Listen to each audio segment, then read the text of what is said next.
All right, everybody, we are back. We are live. 2 more games this evening. Battling a bit of a cold myself, so there will be lots of sniffling during the course of this show, but hopefully that won't take away from your overall enjoyment of the experience. Great job last night by a number of people. Turned out pretty well overall. Had a lot of people hit a very nice ROI, and we'll attempt to replicate something similar this evening. Let me just get this going, get this linked, get this party started. Yeah, shout out for the 2 people who got the Pascal thing the other day. So when 2 days ago when Pascal was questionable for said game, I made some sort of quip about the Raptors dealing with the pressure. Pascal's being the international unit for pressure. Not like a little science joke. So, there you go. So 2 games this evening, both Game 5s, both traveling back to the higher seeds of Toronto and Denver. Both of them I picked to win their series, feeling pretty good about those. Obviously, Toronto will take a couple more games to get there than I had expected, or at least one more game to get there than I expected. Nuggets right on schedule to do as expected. These series, like many of the other ones, the minutes certainly starting to congeal a little bit in the hands of the starters and key bench players. And the ownership, after some significant number of games, starting to become a little smarter, make it a little more difficult to take the good ownership plays and play the good plays. Last night that was still possible, where we had, chalky bad Capella and chalky bad a couple other guys, so we were able to get away from that. But tonight, there's for the first time, especially on DraftKings, FanDuel, it's still pretty easy to just play the guys you should be playing. But especially on DraftKings, I can see myself recommending a couple things that are a little more off the beaten path and a little less chalky than I tend to be. So, on FanDuel, I think you can get away with playing a perfectly solid lineup of guys with real upside. You can put Jokic and Leonard, who should be, by this point, you've figured out your top 2 spend-ups on these slates, into your lineups, and still roll out a squad of a few value guys and a few other guys with significant upside. You can still afford to get in Lowry or Murray. You can still afford to get in McCollum. You could play Jokic alongside them. There's a number of guys in the 4 or 5K range who have some upside. But on DraftKings, it's tough. And so in a single lineup, and again, I build a FanDuel lineup and a DraftKings lineup for cash, and a FanDuel lineup and a DraftKings lineup for GPPs every day. And on both FanDuel and DraftKings and cash, I have Kawhi and Jokic. I have them both on FanDuel for GPPs. The current lineup I have on DraftKings for GPPs does not have Kawhi Leonard in it. And this is the first time that has been the case. Was all over those guys from the beginning of this series, and they've both probably surpassed my expectations. And I've no reason to expect them to do so any less today. But the variable factors in place that would make me think this is a reasonable decision. And please, by the way, I'm not saying, don't play Kawhi Leonard. I'm not saying anything near that. I have no issue with you playing 100% Kawhi Leonard. He's been brilliant, and he's still way too cheap. They both are, by the way, on DK. For their actual prices, Jokic should cost on DK, to keep him proportional with the rest of the field, 11.5. And probably Kawhi somewhere around 10.8 would be the numbers that they should be. So yeah, they're still substantially the 2, obviously the spend-ups, the 2 plays I would be most interested in there. But a lot like yesterday, there are enough underpriced guys on DK who we project to give us 40, as in Draymond and Horford, where that's what I think they get. every game, and to be able to play a few of those guys and a couple spend-up studs every slate, you need the value to really be worth it, and the value is a little dicey today. So the three factors that lead me to have this discussion on why I don't have Kawhi in one of the four lineups I build and why it is DK and GPPs is a combination of three things. One, the value is kind of shitty.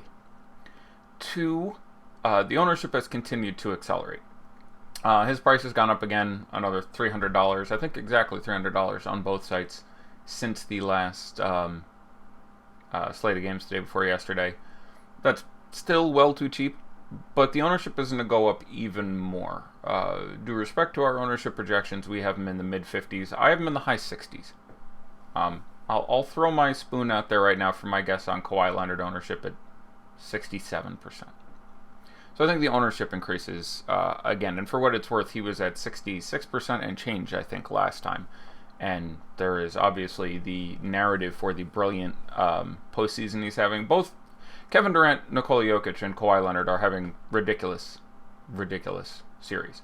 And for whatever reason, the prices on, especially on DraftKings on FanDuel, they've gotten Durant to an appropriate number at this point.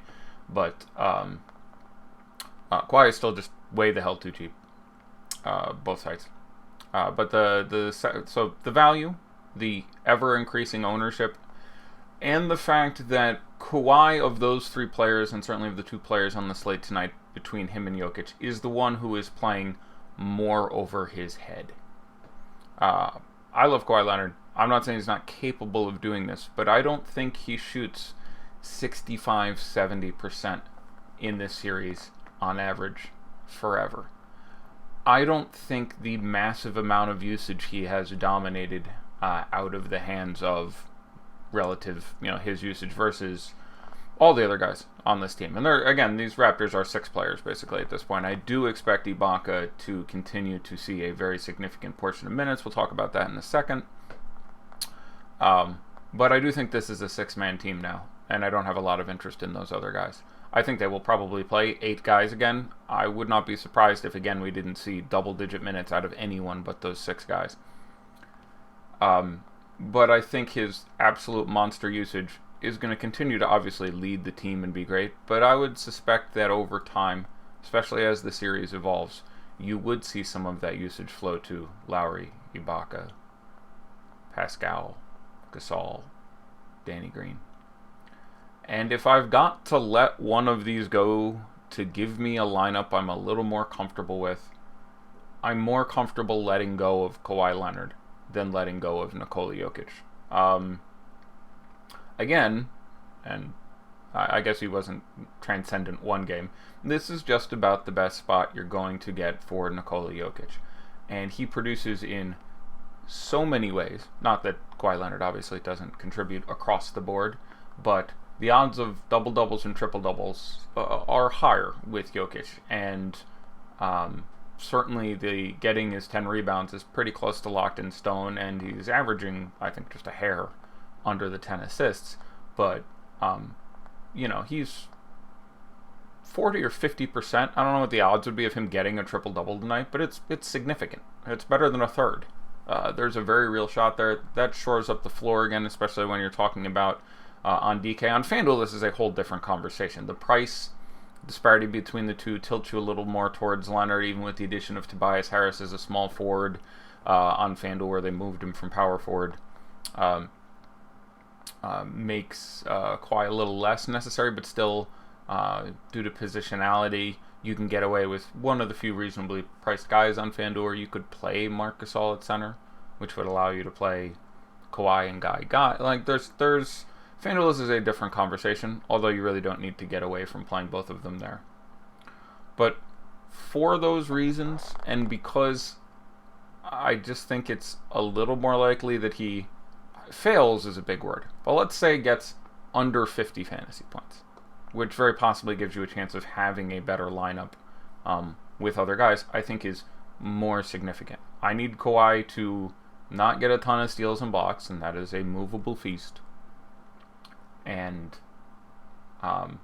shoot only 50% from the field, which is pretty good for most mere mortals. So, yeah, I'm not saying this so much as making a recommendation, which I say because I want you to keep your options open and appropriately hedge my comments, but also I don't want to be blamed when Kawhi goes out and puts up 75, which is absolutely in the distinct realm of possibilities. I have him as my number 2 scorer on the night. I love Kawhi Leonard. I do think he's great. I don't think on average he will be quite this great. I expect him to be higher owned than Jokic. I expect him to score less than Jokic, who I have at, around 50%. For those reasons, I think in a single lineup, if I was playing tonight, I don't think I would play Kawhi Leonard. Yeah. For every player or relationship between two players, there is a point at which the ownership tilts you from one to the other, and I think Kawhi is getting towards crossing that line for me as the price creeps up and the ownership creeps up. And the performances still are, in my opinion, numerically superlative to where they should be. But I have to say again, it's $9,500. I have him projected for 53 fantasy points. As a base projection, that's incredibly sexy. So, I don't know. If you're just coming in, go back to the beginning of the video and watch 5 minutes on Kawhi Leonard. But that is my thought process there, and I encourage any number of questions or comments to talk about on the show, because there is not a ton to talk about today. We can talk about observations. Been some really interesting gamesmanship in the Toronto-Philadelphia series with after the first game, the swapping around of the defensive assignments in the front court in the second game, and then in the third game, in the midst of the game, they were switched back for a while and then switched back again. Like, there's some actual trying to confuse your ass shit going on in this series, which I love. I think it's absolutely brilliant and incredibly enjoyable to watch, and I like people keeping the coaches on their toes. We saw the biggest lineup ever out of Toronto for a while, where they had a couple stretches in that last game where they played Pascal Siakam and Serge Ibaka and Marc Gasol concurrently. That's a whole lot of man. They ran that out there. And I'll use that to segue to talking into Serge Ibaka for a little bit. Serge Ibaka is a fine play at $3,900 on DraftKings, even if I get this wrong. I have him projected currently for 28 minutes. I presume Pascal is healthier and plays some more minutes. I do think those come most directly from Serge Ibaka, who I don't think they want to run all the way out for I think he saw 32.5 or some such last game. They're fine doing that, but I do think he surrenders, 5 minutes towards Pascal, who gets himself back up to the mid-30s or some such. But there's a couple very good reasons to play super big against Philadelphia. One is they're huge. Obviously, Redick, not a big fellow, but, running out 6'10" point guard, and they're a ginormous basketball team. So additional size is going to help you with that. The second is the pace in the series is down enough that it's easier to get away with that when you end up in more half-court sets. You're less disadvantaged by being bigger and by extension slower. And third, it's easier to do when the other team is not a great outside shooting team, and that's the case here. Embiid is not a gifted three-point shooter. He's fine. It's in his game. He makes people respect it to a certain extent. Bravo to him. But having Ben Simmons out there at point guard is another thing that makes it really possible for Toronto to continue to go large. So I hesitantly, to a little extent, because I can't be certain that they don't just, if for no other reason than throwing another curveball, decide to go small again. I think they still stick with playing who at this point are pretty demonstrably, have a drink for the drinking game, their 6 best players. And that Gasol continues to remain a significant part of this rotation. By further extension, combining arguments A and B there, I'm a fan of playing many other Raptors who are not Kawhi Leonard. If you're not playing Kawhi Leonard, someone has to score for this team. Slightly prefer Denver's matchup, I suppose, but they have as good as a chance as anyone. Both games have an over-under of around 212 today. Betting the under on this playoffs would have done well for you. Defense has really stepped up. Most notably, the pace for many of these games and or series has fallen to an incredibly low level. As in, of all the teams in the playoffs right now, many of them would qualify as the lowest pace in the NBA for the regular season. So shit has really, really slowed down. Which, again, another reason you can get away with playing Gasol next to Leonard. I think it was Siakam, Gasol. I'm trying to remember. I think it was Siakam, Gasol, Ibaka that started the fourth quarter in the last game. That's sort of the take there. So, yeah, if you're not going to, I think they just played the one shift in the fourth quarter. Barton or Ibaka? Why not both? They're pretty clearly, to me, the two safest and best plays on DraftKings. I would generally prefer Serge Ibaka. I just feel safer about it, and I think the upside is similar. You're saving $100, which could do something for you. And I'm not super secure in either of them, and neither of them approach the levels of a must-play for me. Talking about them individually, again, I just talked about Ibaka for a while. Just playing down low, some more guaranteed rebounds, but can also obviously get blocks and shoot some threes, and there is an upside there. And just $3,900 is objectively too cheap unless you drastically disagree with my minutes take. You can argue him as a perfectly valid play at 20 minutes, and I do expect him to exceed that. Barton, has reclaimed a significant role in that rotation. Which is both good and bad. What's good is he's reclaimed a significant role in that rotation and played it a few games in a row, including in overtimes and multiple overtimes, and appears to be in Malone's right place and getting the trust right now. But the important caveat to realize there is, he lost it once before, and he isn't actually playing that well. The reason I am still fairly confident in Barton and still comfortable recommending him as a play at $4,700 on FanDuel or $4,000 on DK really has more to do with the conspicuous downturn in things by Torrey Craig, who hasn't been shooting as well and took a shot to the face, and not throwing any shade at my guy. He's a really strong defender, and again, I just purchased a PJ Tucker jersey. Love me the good defense, the dogfight, the guys who really get in there and scrap. But because of that, there's basically been a process at which Malone went, okay, look, I've been trying to run Harris and Craig out there, thinking, okay, they've got to get a lot of their scoring. Kanter's got one arm. Aminu and Harkless aren't doing a whole hell of a lot. So if I run Craig and Harris out there and keep them up top and have them harass the living shit, supported by those other two guys who are obviously not guards, but very decent wing defenders and long, and Aminu makes shit difficult, that I'm not going to let those two guys score enough, and I think we can win this series because they just can't quite score enough. I watched teams thinking about Jamal Murray and Lillard there, so I'll back up and start again.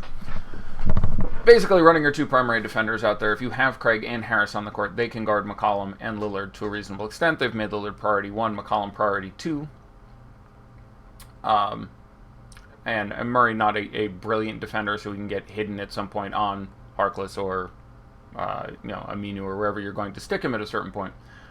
But Craig's defense has taken enough of a downturn, and his offense has fallen off so much, there's sort of been a determination made that's like, well, at this point, I'm just going to run Barton out there, because Craig's defense hasn't been as effective, and if I'm not getting that, and he's really hurting my offense, I might as well just run Barton out there, which in theory, by extension, should give you a little more interest in Lillard and McCollum, because the lineup that they're running out there is defensively a hell of a lot less impressive. I do like it for McCollum more, who will see proportionately more of the Barton bonus, we'll call it for a second. Harris has made his first priority Lillard. I expect him to continue to do so. Again, I generally prefer playing McCollum in one lineup over Lillard. Still, points per dollar I have him priced a little better, and the ownership is roughly neutral. So, yeah.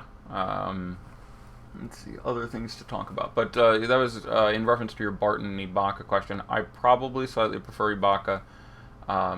There's an ownership question there. There is reason to be uncertain on both of their matchups, but again, I explained the presence of the sixth man and the fourth big man in the rotation for the Raptors extensively, and why I have a good bit of faith in Ibaka, and my faith in Barton is a little more my lack of faith in Torrey Craig and my expected continuance. I'm not shocked to see Will Barton go back into the starting lineup. Don't expect it, but would not surprise me terribly at this juncture.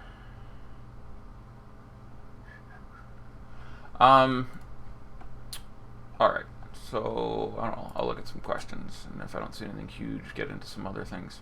Better play Cantor or Gasol? That's a fair question. Gasol's going to be a lot higher owned. I do think Gasol has underperformed. It was nice to see him take 13 shots in that last game. Shot 7 of 13 at the start of the series. I'd have suggested he was taking 11 or 12 shots a night, and he came in well under that with some 6 and some 8s for a while. Now, that's apropos of a few things. Pascal Siakam was not at 100%.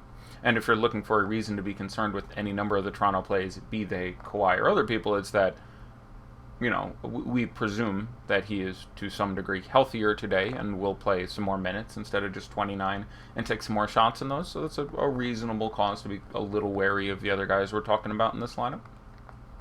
But talking about them individually, sort of the inverse of the Kawhi corollary was, and again, it's funny, but part of the job is you really dislike guys one day and start to like them the next day and the day after that really like them. The ownership will probably be closer to appropriate on Danny Green now, where I can sort of take it when he was 50%, 40%, 38%, 35%. It's getting a little dicey. It's down to about 24%, and again, the value is balls. There were lots of other days where I was like, well, this guy costs $4,200 and I can reasonably see getting me 35 or 40. That's just not going to come out of Danny Green. I don't want to play him in tournaments at 40%. Now I think he's around 25%. And if I'm not playing Kawhi in a certain lineup, I want to get some other Sixers, so maybe that's a place you go. He's not in the category of, he's literally 6 and 7 points under Ibaka and Barton for me. So I'd rather go with those guys, who are legitimately pretty good value plays. But I'm more inclined towards Danny Green than I have been any other day this series. I like Tobias Harris a lot. He took 23 shots in that last game. He is going to still be dealing with a less than 100% Pascal Siakam. I feel comfortable in playing. They have swapped around the defense a little bit to make things a little bit tougher on Jimmy Butler. Ben Simmons is still going to continue to be a non-factor. Redick is obviously frenetic with his presence in this series, in this lineup, and in what is a very tough matchup. And Embiid isn't 100%, so again, Tobias Harris took 5 more shots than anybody on the team last time, put up 23 shots. The price is still very acceptable on DraftKings. It's perfectly reasonable on FanDuel. I think exactly the same thing I said before the last show. I still have to play Jimmy Butler in cash. If I can only play one of those guys in a tournament, I'm probably going to try Tobias Harris again. He shot, I think it was 2 of 13 from 3 as part of that 7 for 23. Let's assume he makes his standard percentage, which would be somewhere around 6 out of 13. Might be 5 out of 13. Let's call it 5 out of 13. Then he had like 48 fantasy points, and we're having an entirely different conversation. I'm a pretty big fan of still trying to get Tobias out there at what I expect to be a pretty good ownership. Again, looking at the download from that last slate, and I recall his ownership being lower than I thought it should be, and I think Butler's goes up again, as it should, coming on the heels of an incredible play. You can obviously run Butler out there in absolutely anything you want to. But Butler and Harris, same as last slate, again, my favorite 2 plays. And again, last slate you had 46% Butler, 31% Harris. So, a little more excited to go there. Lowry has been bad. Generally, raw points, I do have him pretty significantly behind Jamal Murray. Jamal Murray is again, the more cashy play. He has been performing over his head a little bit in the last couple games, but again, this is a team with a couple guys who are not playing, a ton on the offensive side of the ball. He's obviously got the industry to put up 32 shots in the game if necessary. Any sort of raw points where they're priced similarly, I like him pretty significantly over Kyle Lowry. But I expect the ownership to be there too. We're coming off a couple very good Murray games in a row. So in a single lineup, if I'm fading Kawhi again, I'm going to want to be playing some amount of either Lowry or Marcus All. Like someone's going to have to shoot the ball if I think Kawhi comes off 25 shots and off 75% efficiency. Would more Serge Ibaka likely mean Gasol would be an even less effective fantasy player? It's an interesting question when you turn to more minutes there. My inclination would be not much, if at all. And again, Gasol has underperformed. There were obviously a couple games where he just didn't shoot the ball, where he took 6 shots in a game. This last game, he took 13 shots. That's fine with me. Made 7 of them. That's fine with me, even for a big man. Happened to pick up no steals and no blocks, and is still just priced at a very tolerable point. So, Ben Simmons has underperformed a little bit. It's not a good spot for Ben Simmons, but I had him at 36 or 37 fantasy points a game coming into this series. He hasn't gotten close to there once. And perhaps I overprojected him, but still a common sense projection would be over 30. And again, there's been a real paucity of steals and blocks there, and it's a dreadful spot. He is getting a majority of Kawhi Leonard, and that is going to screw up anybody's game on that end of the court. But I would rather run Tobias Harris, who is still cheaper on DraftKings than Ben Simmons, but that price where he's now down under, $7K, certainly the first day that I'd see him in a tournament lineup and be like, yeah, I can certainly see that working out. You're fading Kawhi in your one lineup. Yeah, again, I gave my rationale. We'll never know whether or not that's correct or incorrect. Get lucky and he gets 45 tonight, and you get the, numbers out of whomever you're playing in lieu of him instead. It's the first time that I'm slightly bigger fan in a single lineup of not playing him to playing him. Better GPP play Canner or Gasol. I probably would still stick with Gasol. Canner obviously coming off his first bad game of the series. He had 18 fantasy points or what have you. He's obviously extremely beat up. It's not a great spot for him. Absolutely nothing wrong with Cantor in tournaments, still sitting around 6K. He can obviously throw up 20 and 10, would not shock me whatsoever. Who do I like more between Danny Green and James Ennis? It's going to depend on who else I'm playing and what I'm trying to do. Am I trying to stack that game, which obviously either would apply? Do I have Kawhi? Not having Kawhi makes Danny Green feel a little bit better in your lineup. How many other 76ers do I have? But they project very, very similarly for me. I generally think I would slightly prefer Danny Green. Just a slightly better chance of getting defensive stats. Danny Green's an elite shot blocker for a shooting guard. And it's going to depend site a little bit, but I probably slightly prefer Danny Green, but they project pretty damn similarly. Thoughts on Gary Harris and Millsap versus Murray and Green? I would probably Harris and Millsap there more often than not. Your ownership's going to be a little better there than Jamal Murray, who's going to be pretty popular. I mean, site dependency is a lot of this here, but that's going to be a DK question because the positions don't match up otherwise. So I'd probably slightly rather run Gary Harris and Millsap. Millsap is still underpriced. Again, I gave him an extra 8 points a game this series versus last series, and he's done better than I thought. $5,900 on DraftKings is just still very inexpensive. So I'd probably play Gary Harris and Millsap. Gary Harris, obviously, not getting the shot volume we'd like to see, but just the minutes are so locked in stone that I do think there's some sort of ceiling there. Who would be 3 or 4 solid guys you recommend other than Kawhi and Jokic on FanDuel? Guys who I think are solid, to whom I would apply that label reasonably. CJ McCollum at $7,500 is very reasonably priced by the FanDuel scale. Gary Harris at $5,400 I would consider to be solid. Serge Ibaka at $5,200 I would consider to be solid. Marcus All in the mid-5s I think is solid.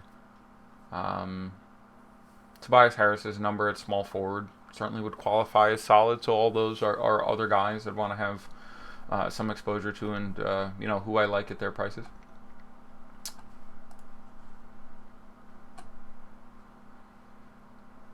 Gary Harris, Butler, and Aminu, or Murray, McCollum, and Barton on DK in a GPP. I'm fine with both sides there. I would probably slightly rather Murray, McCollum, Barton. But that's going to profile almost identically. But I'd slightly prefer the second one myself. Would you play all three bigs for Toronto in the same lineup? Well, they kind of have four bigs, but I'm assuming you mean Sans Kawhi. No, I don't want to play Siakam, Ibaka, and Gasol. I don't think. Would I? You can. There's a real chance that they again get 30 minutes, that they chop up those 96 minutes, basically. Kawhi plays almost exclusively at the 3, and they all get there. And they're all too cheap on DraftKings, so spending, 39, 5,000, and 68, or whatever the numbers are in the 3 of them, I don't strongly dislike it, but generally I'm going to feel better having 2 of them. And more frequently than not, I would want one to be Gasol, because you're just covering your ass a little bit against the downside of minutes going more heavily to Ibaka than we suspect, or more likely, if there's a failure, they're more heavily to Siakam than I expect. But it's not an invalid lineup structure to me, but just a little more inclined to play 2 of those 3 than all 3 of them. Collins or Curry for value on DK?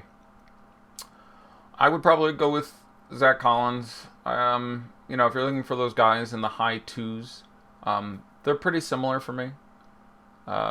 Curry, we saw getting those minutes last game. I don't think that's the case. A lot of that came because Mo Harkless got into some foul trouble, and they pulled him and just didn't bring him back after the third quarter. Curry was shooting very well. But him coming off a better game, I have him profiled pretty similarly. I would probably at that point rather go to Collins than Seth Curry. Not sure how much more you can, but if possible, please elaborate on how you view the Kawhi play on FanDuel, especially if you see possible with Joker. Yes, my one lineup on FanDuel has Kawhi and Joker in it, and it's something I would like to do. There are enough value plays and guys who have some upside, and again, on FanDuel drives you several different ways to play value plays by giving you the ability to drop them. So you get Curry at 38 and Harkless at 43, and Mason Plumlee, who they've now moved to power forward, isn't out of play at 43, and there's just enough plays where I think you can still sort of get there. So yes, on FanDuel, I would think in one lineup I would have Jokic and Leonard, as I alluded to before, because you can play, the lineup I'm looking at now has Jokic and Leonard and Harris and Murray and McCollum. It just still seems to be perfectly chance of getting there. You basically can run 3 value plays, hope 2 of them get there, and the lobster, that seems to be the better way to do that in general. Is it okay to run Lillard and McCollum on the same lineup on DK? Yes, it's fine. In general, the addition of the second one does not enhance the first one, but the integer number of sources of input is so low that you just get weird shit, and we already had one slate this series where you had both those guys in a winning lineup. So it's the same reason you can run, Gasol, Siakam, Ibaka in the same lineup, and it's absolutely fine because it's 2-game slate. In general, if I'm building one lineup, I'm more inclined to have Lillard or McCollum, but I'm fine with it. If that's what you land on, knock yourself out. There's no reason you can't get 41 out of McCollum and 56 out of Lillard, and if Embiid and Jokic, neither of them go off, etc. I haven't specifically spoken about Joel Embiid. Yeah, he's still sick, and I would have had little interest if he was perfectly healthy. If he was perfectly healthy, I still have him projected for about 10 less than Nikola Jokic, even points per dollar. I still have Jokic just a hair higher. I think the ceiling is higher for Jokic, but even if he's perfectly healthy, it is a legit bad matchup for Joel Embiid, and legitimately, again, almost the best possible matchup for Nikola Jokic. If they were the same price, the ownership disparity would have to be like 65% Jokic to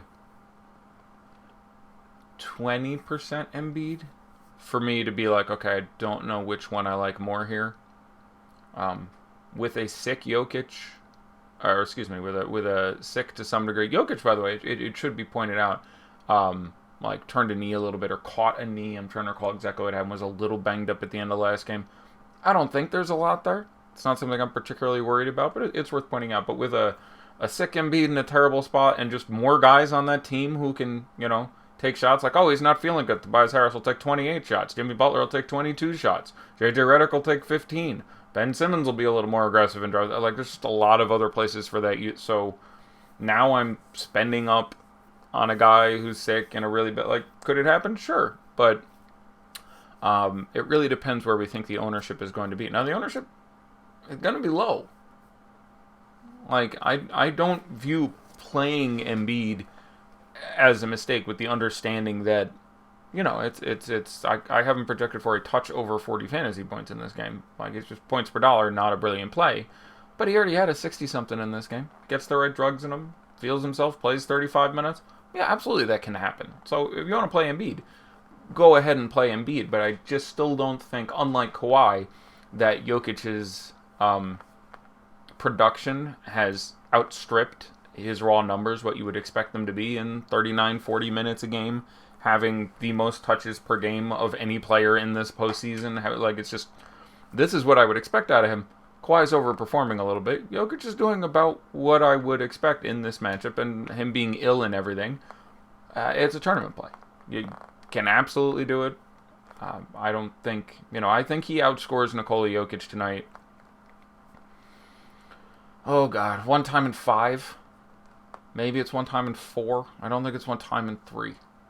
So if you think, he outscores Jokic 1 time in 4, you'd want him to have like a fifth of the ownership for that to be right, and I don't think that's quite the case. Again, I would rather look at the inverse value of ownerships than the direct value of ownership, so that's a little more complicated, but it's probably not yet cheap or low-owned enough for me. But I don't know. You might get 8% Jokic tonight. And at that point, it's probably worth firing the bullet. So it's really where you expect the ownership to come down. I don't feel like I have the greatest take on it. And is Harkless or Redick on FanDuel? That would be Harkless or Redick for me. It's going to depend on who else I have. Is my other small forward Tobias Harris? Do I have Embiid perchance? Am I spending up the 9,800 for Jimmy Butler? I would probably split that more frequently, a little bit more Redick than Harkless, but I like Harkless too. Again, I just think it's the minutes likely return. He lost a lot of minutes in the last game to Seth Curry, and that was foul trouble, and he certainly has an upside we've seen and can be a pretty big contributor. So Redick or Harkless there more often than not, depending exactly what you're trying to do. Cantor, Gasol, DK, GPP. I was of the impression that Cantor still costs significantly more than Gasol. I'm going to check my numbers here because apparently I'm wrong, or people don't mind asking the question without that nuance. Yeah, okay. So Cantor, I thought there were 61 and 5,000. I would generally rather run Marc Gasol. He is going to be. I mean, you are looking at ownership between those two guys of 45% for Marc Gasol and 13% for Enes Kanter. I generally would still run the Gasol, but again, I've been tinkering with a lot of I don't have Kawhi lineups, and that pushes me more in that way. So it's about appropriately incentivized either side of that choice. So it's sort of a personal decision. I don't have a super strong take there, but I do have Gasol as a better, say, point per dollar play.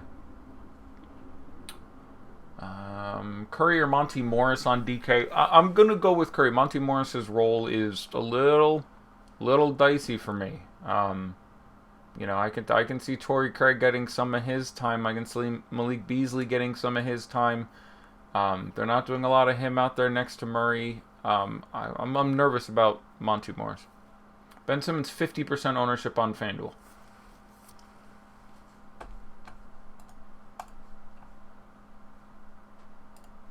Well, let's take a look at that, you and I.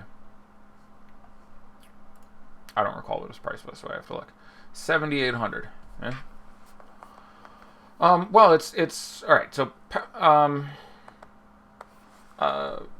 point guard is some bad value plays, or Seth Curry.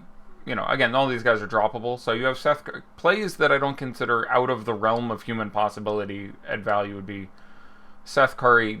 And you can Fred VanVleet. Hope he gets out, gets hot, plays 20 minutes instead of 7 minutes. I think the most likely outcome is he continues to play nominal time. He's been that terrible this series. But I don't think he's unplayable at minimum price on FanDuel where he can be dropped in a tournament. If your last guy in was $3,500 Fred VanVleet, I don't consider that outrageous. And then you have the 4 priced up options. of Lillard, Murray, Simmons, and Lowry. And they all feel about right as far as the price goes. I think, again, and none of them feel that great, I should say. I have Lowry for about 33 fantasy points. At $6,900, that's fine. I have Simmons for, I think, somewhere around 37 or 38. At $7,800, that's fine. I have Jamal Murray for, I think, 39. At $8,100, that's fine. And I have Damian Lillard for about 48. At $9,900, that's fine. So it's more frequently than anything else going to come down to, getting the right guys on the right teams for me. Are you trying to stack one game or not? On FanDuel, if you don't have Tobias Harris and you're not paying the super nut on Jimmy Butler, and you don't have Redick as that punt, well, then I can see playing Ben Simmons over Jamal Murray, especially if you have Jokic, because there is some negative correlation between those two players. But I don't have, just looking at them, sort of raw points, any immediate sense of this is the guy, this is not the guy. Looking at the FanDuel ownership a little bit, we have Lowry at 70%. I'm going to go ahead and say that's high. I would think 60 is a better number. Simmons at 50. Yeah, that feels like it's about right. Lillard at 37. If Embiid can't go, is Monroe the guy? So this is an interesting conversation. Your thoughts on Evan Turner? I wouldn't play him. Third game in a row, someone's asked me. I think he's been dreadful in each of the last two times, and I felt good about saying don't play Evan Turner. He doesn't really have a place in this series. I'm going to double check and make sure.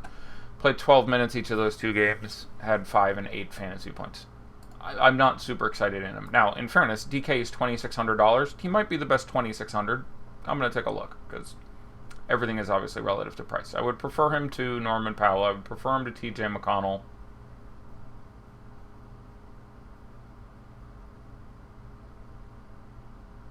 Yeah. So if you have $2,600 left and love the rest of your lineup, I can see putting Evan Turner in there. I do think he is your best $2,600 option. I would prefer Monty Morris at 27. I would prefer Seth Curry at 29. I would prefer Mike Scott at 28. So Mike Scott has gotten like 12, 13 minutes over the last couple games. Greg Monroe has not looked great. And I have concern, on the defensive end of the court. He's been a real issue. Now, Mike Scott has other issues defensively that I won't get into because we don't have a ton of time. But I'm not shocked if I get a little more Mike Scott or Greg Monroe in this case. But Greg Monroe is going to be higher owned, and so I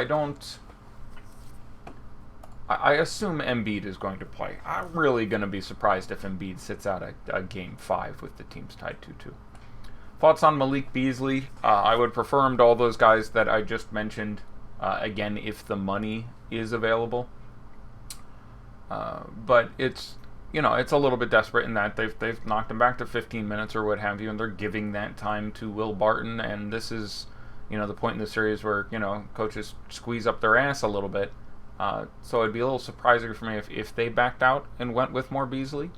But he's an upside guy. He's a guy I've liked this whole postseason. But, he was getting 26, 27 minutes. I do think that continues to come down. Thoughts on Greg Monroe? I think that, the most likely scenario here is he continues to get his 15 minutes or something, and he's priced just fine to be able to roll him out there on either site.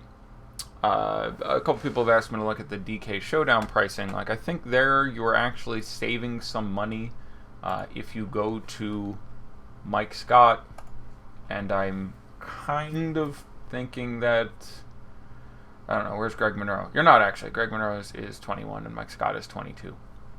I just have, a little concern. The last Greg Monroe game, the last two games was really pretty bad on both ends of the court. In the last two games, he played 11 and 15 minutes, shot 1 of 4 and 2 of 4, had 7 and 11 fantasy points. which is almost exactly the same time. Mike Scott played 13 minutes and 14 minutes and had 4 and 5 fantasy points. I mean, these are not guys who are getting it done, and these are obviously not sexy plays. So I suppose I do still prefer Monroe, just because it's more likely that you actually bust out a 25 in 15 minutes.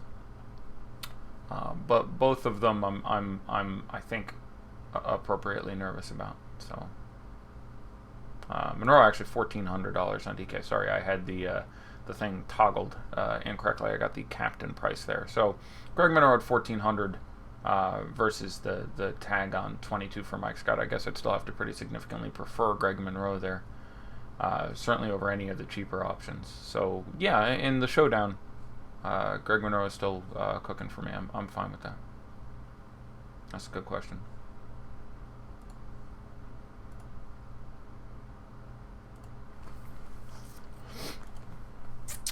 We'll keep going with the questions. I'm surprised there was no pushback on the Kawhi take. DK GPP, no Kawhi, but Dame, Jokic, Tobias locked in. 7K left for guard. Would you play CJ or Lowry?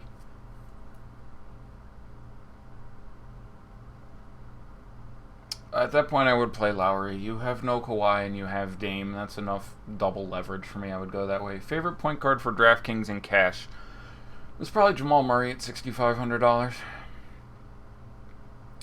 But yeah, I don't love any of them, so it's understandable that you're having trouble finding one. None of them I'm super excited for, and Jamal Murray obviously not a super cashy guy, but he's probably the best you're going to get there. What do you think the chances are that Embiid outscores Jokic on FanDuel? Again, I'm 20-25%. I think it would be about where I would put that number. That may be a little bit low. NBA is probably a little more random than I give it credit for, so maybe it's like 30%. But just minutes feel safer for Jokic, and again, the matchup is just massively, massively better. Do you have a take on Hood as a value play? He's fine. They could definitely go back to Hood. They could stick with Curry. All those minutes could go back to Harkless.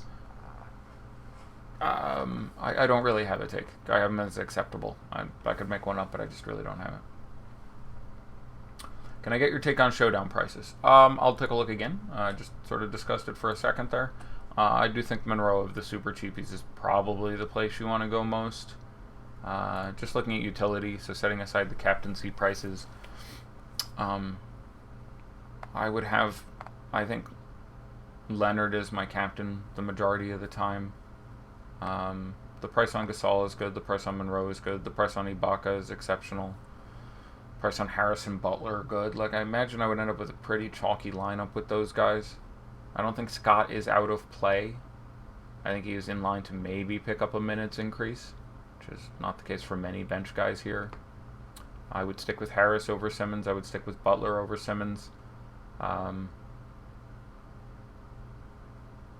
would stick with all those guys over Pascal Siakam. But the ownership on Siakam may be nice and low. I mean, the guy was injured, and obviously people have gone the other way for a while here. Barton or Harkless on DK. I think Barton is a safer play by a hair, but in tournaments I would probably play Harkless. This one's for Tiers, who is the obvious pick here. Ooh, Tiers on 2-game slates. They're getting spicy. I didn't even know this existed. Who is the obvious pick here? I don't know if there's an obvious pick here. The choices are Mason Plumlee, Malik Beasley, James Ennis III, Torrey Craig, Seth Curry, and Mike Scott. I probably take Mason Plumlee. He's definitely going to play, even if he only plays 13 minutes. There's a chance he can get you 20 fantasy points, and that's more likely with him than with any of these other players. He's just the best fantasy player there. And again, normally this is an asinine thing to do, but if you look at just their rankings, how much they score, and again, by extension, Jokic is in a brilliant matchup. He's in a pretty brilliant matchup too. You need, for anything super brilliant to happen, Millsap or Jokic to turn an ankle or something, but I would probably play Mason Plumlee there. Can anyone give you the footnotes of Eddie's thoughts? Jesus, I don't even have footnotes in my thoughts. How many minutes do I think Mo Harkless plays tonight? I don't know. I expect him to be pretty fully healthy. Again, he had an ankle issue, then played a quad overtime 48 minutes or whatever the hell he put in that game, and then wasn't on the injury designation, so I assume it is purely injury. So anything I say is going to be based on guessing how it goes, but I'll hesitantly say 30. It's whether or not he gets yanked for foul trouble or them wanting more shooting, etc. DK Cash, Utility, Aminu or Gasol. I would play Marc Gasol. 10 minutes. Yahoo Cash. Ibaka, Redick, and Barton, or Gasol, Green, and Ennis.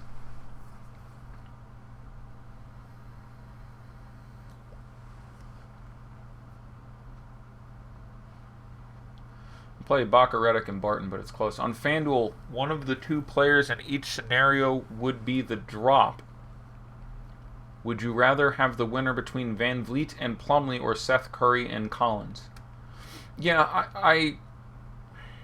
I mean, that's close for me because Plumlee is my favorite play there, but Van Vliet is the most likely to give you a 0. He is the least likely to give you a 20, I think is the more important way to state it. If you're fading Kawhi, is Siakam the logical play? Based on their prices, I find Siakam, Lowry, and Gasol all equally compelling, sort of in that scenario. So I don't have a strong take on any of those three guys. And Ibaka is more of a price play, so I'm fine with Siakam. He's probably barely the most logical. I probably rank, the likelihood of them hitting the upside because Kawhi has a down or less usage game being Siakam, Lowry, Gasol, but when you factor the prices in, they rank pretty damn similarly for me, but I think your logic is correct. If Embiid can't go, is Monroe the guy? Yes, he will probably start, and you'll probably want to windmill slam him under alls. Do we have that news yet? Scroll forward, I'm 9 minutes behind on questions. Let me make sure I'm... check a couple things. My alerts are down. That's not good.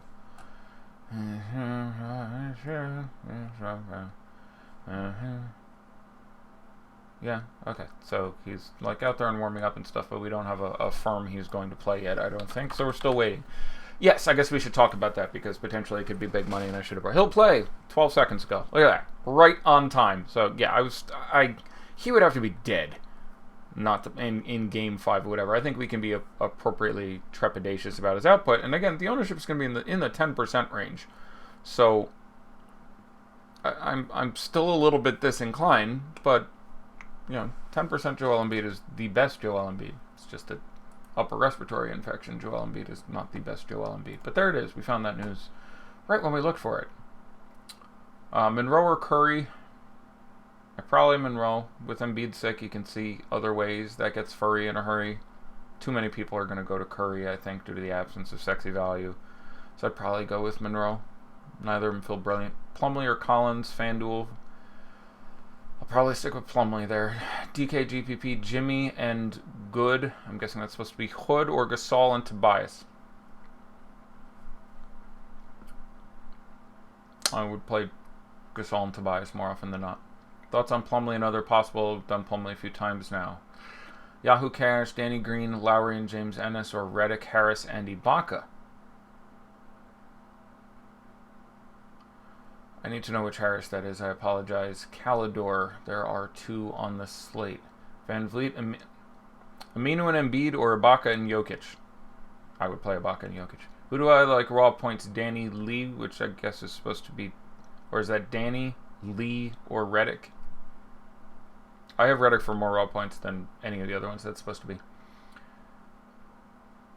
Even if Kawhi regresses in his shooting, he hasn't been getting tons of blocks or steals this series yet. Oh, that is absolutely true. Now, in fairness, that is because he's just not being shot on.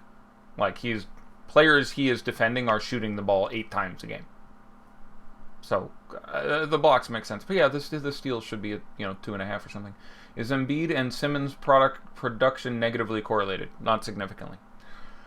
Murray, Barton, Jokic, Millsap, too many Nuggets for cash lineup. No. Would you be over under Pascal Siakam 36% ownership on FanDuel? I'd be under that without knowledge specifically of his conditioning.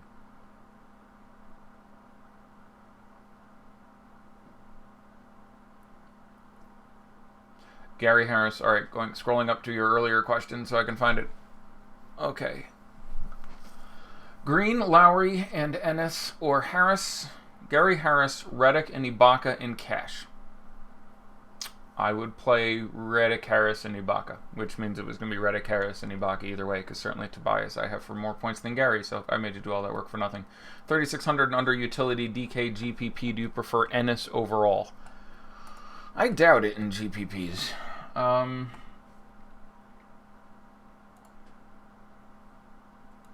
But let's look. And then 4 minutes, a couple more questions, and then we'll drop in the tank real bit. 3,600.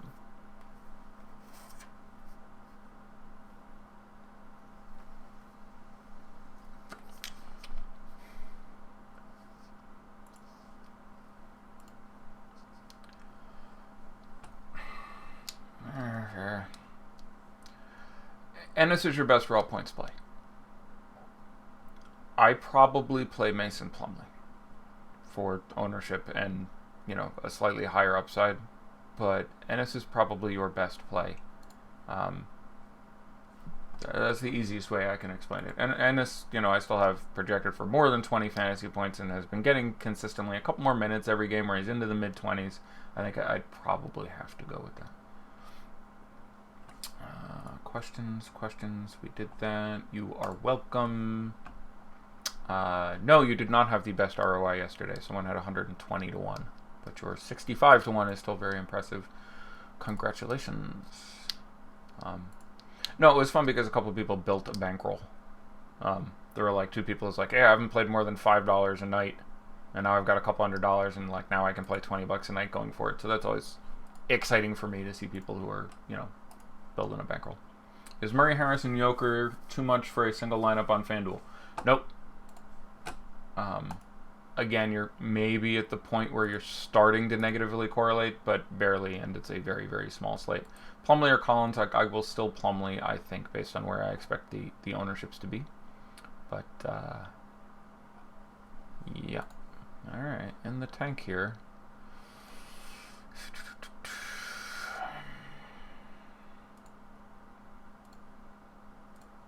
Will I check for overlay? Sure, I'll open up another window here.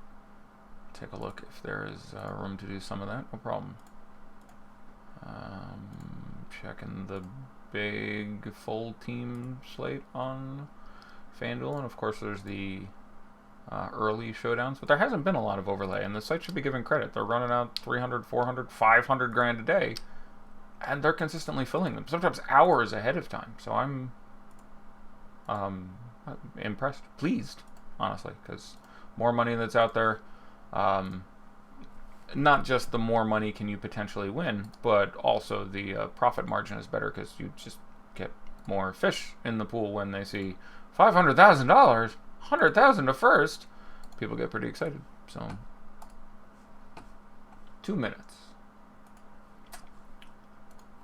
You thought yesterday's show was better. I thought yesterday's show was better. Yesterday was like an all-time great show, among other things, by the way. But yesterday's show was just a lot easier. Just a lot of the chalk that's appropriately chalk has risen up in ownership to the point where we're starting to have to make hard decisions. Yesterday there was enough people playing bad chalk that you could just play it kind of smart and make a couple decent pivots and could still get where we needed to go. So as much as I would like to, for the purpose of getting more people to watch my show,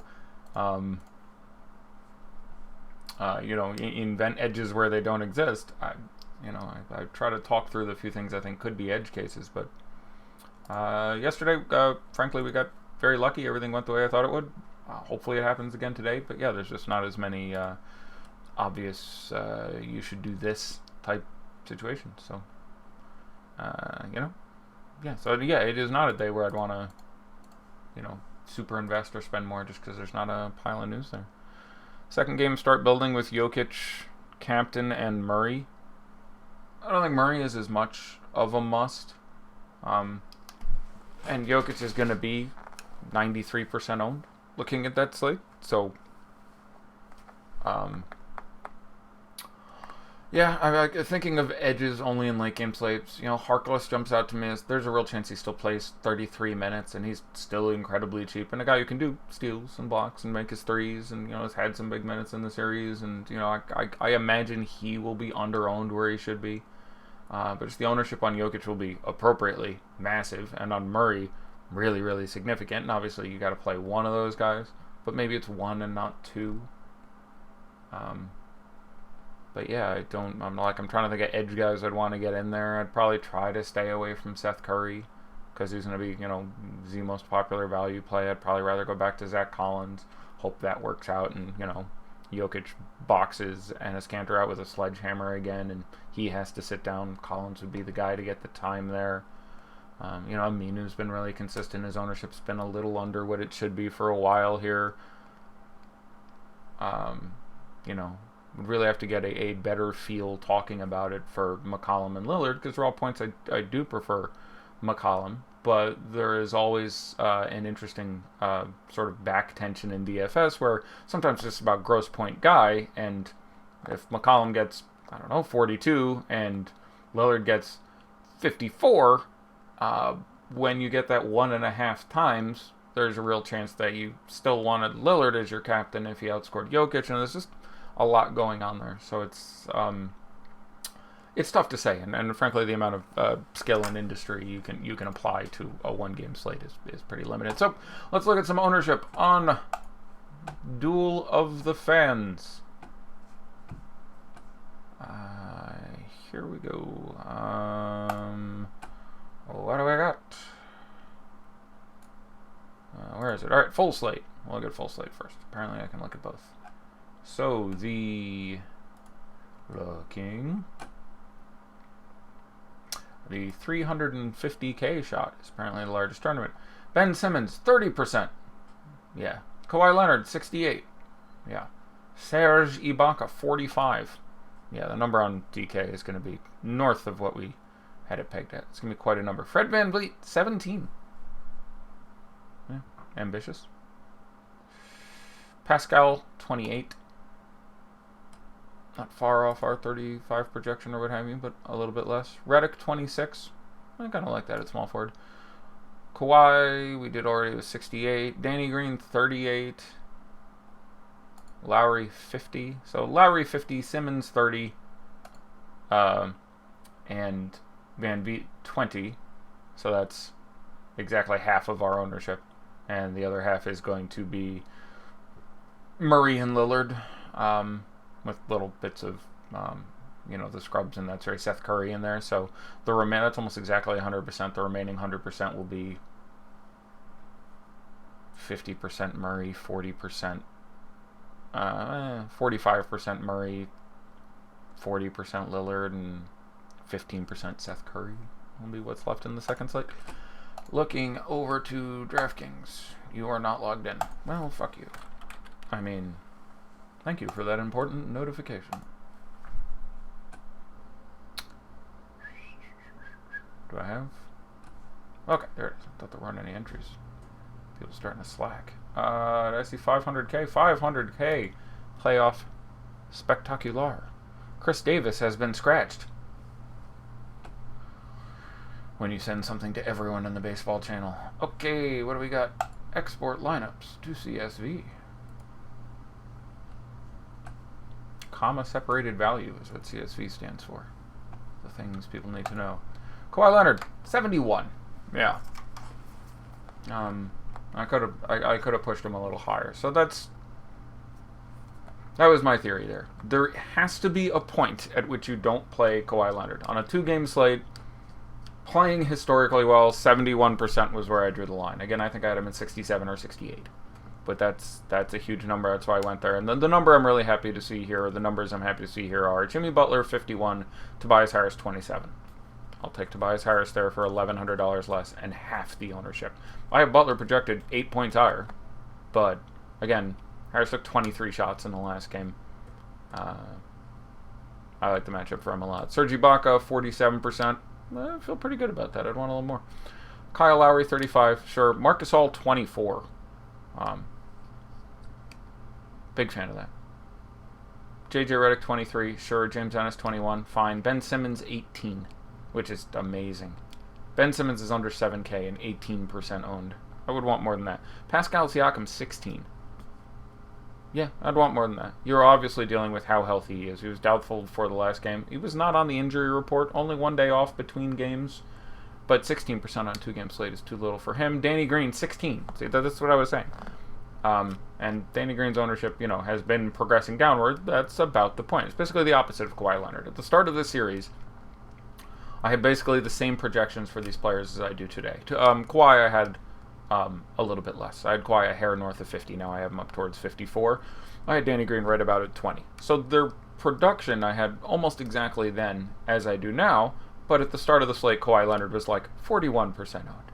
And Danny Green was like 41% owned. Well, now Danny Green is 16 and Kawhi Leonard is 71. That's going to change my opinion on those guys. Joel Embiid, 14. Okay, a little more than I thought. 13.5. And I'll go back and check him on FanDuel because I'm curious about that. But I said it would be down to towards 10. A little bit more than that. Greg Monroe, 4.25. I like that. Dude's wicked cheap. Not shocked if he is reduced or even it's possible he's out of the rotation. Maybe Mike Scott gets the time. There are just some rumblings there. So I'm kind of curious how that goes. But value with giant upside, 4% feels good. Fred VanVleet, 2.5. Obviously a real floor potentially there. Mike Scott, 1.15. Norman Powell, 0.72. Boban, 0.11. TJ McConnell, 0.10. Jeremy Lin, 0.05. Pat McCaw, 0.04. Jonah Bolden, 0.04. Jody Meeks, 0.03. Furkan Korkmaz, 0.03. Amir Johnson, 0.03. Jonathan Simmons, 0.02. Shake Milton, 0.02. OG Anunoby, 0.01. And Chris Boucher, 0.00. Congratulations. You have played yourself.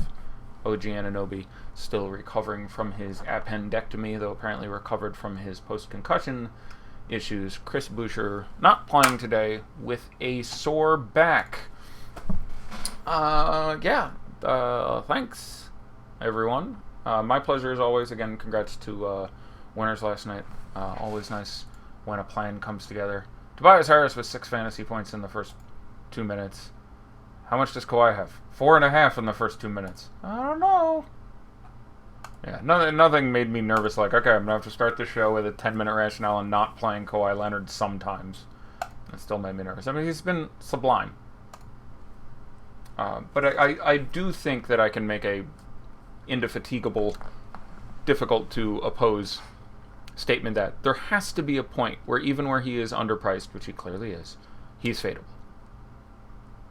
His ownership today got to 71, 72%. Is that the point? Maybe not. You may think he was better than that. You may think, no, I think he is so good, so consistent. He is consistently going to get that job done. That number, for me to want to fade him, would need to be 85. And I don't think you're necessarily wrong. This is got some science in it, but it is itself not at all a science. But yeah, so I'm off to watch the game. I've had to do way too much review recently because I'm doing Periscope or playing basketball or playing golf, and I miss the games and I end up watching basketball till 3 in the damn morning. So I am off, my friends. It has been my pleasure as always. Best of luck and bon chance.